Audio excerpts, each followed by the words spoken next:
ఇక smart phone కొట్టేయడం, UPI apps ద్వారా నగదును దొంగతనంగా ట్రాన్స్ఫర్ చేసుకుంటున్న నేరాలు పెరిగిపోతున్నాయి.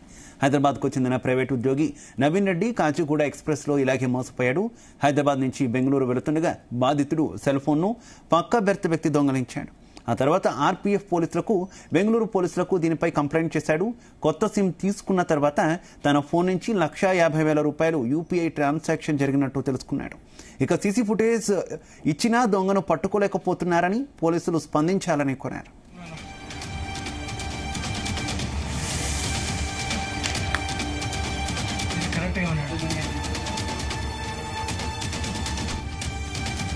నా పేరు నవీన్ రెడ్డి.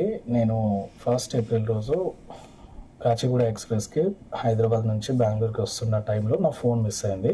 ట్రైన్లో ఎవరు పట్టించుకోలేదు, బయట ఎవరు పట్టించుకోలేదు. ఎయిర్టెల్ ఆఫీస్కి వెళ్ళి సిమ్ రీప్లేస్మెంట్ చేసుకున్నాను. దానికి 4 hours పట్టింది అది యాక్టివేట్ అవ్వడానికి, బ్లాక్ అయ్యి యాక్టివేట్ అవ్వడానికి. ఈ లోపల తను నా అకౌంట్ నుంచి మల్టిపుల్ మెంబర్స్కి మల్టిపుల్ ట్రాన్సాక్షన్స్ చేసి నా అకౌంట్లో ఉన్న డబ్బులన్నీ విత్డ్రా చేసేసుకున్నాడు.